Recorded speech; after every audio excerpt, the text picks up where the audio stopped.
Physicians really have a responsibility to seek out and diagnose and assess younger women more aggressively because they are at higher risk.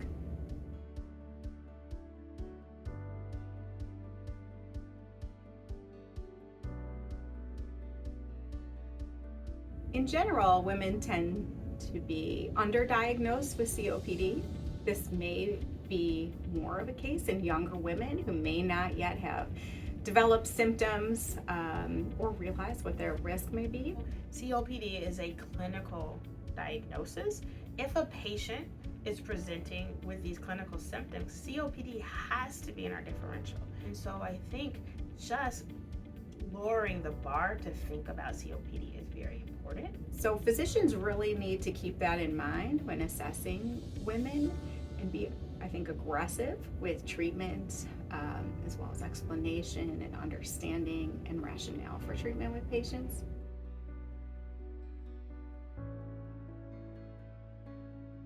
When I think about COPD in women, it's to one, acknowledge that you can have COPD even if you weren't a smoker. When I assess any patient, but particularly a younger woman's risk factors for COPD, I ask about anything they may be exposed to or that's inhaled into the lungs.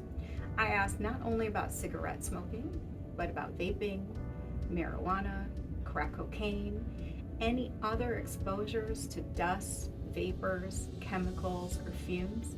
It's important to just have those very honest conversations with our patients, particularly our younger population, and also reminding them of the data that we do have. And oftentimes it's very interesting educating patients that I think is very important as healthcare providers to make sure that our patients understand their diagnoses.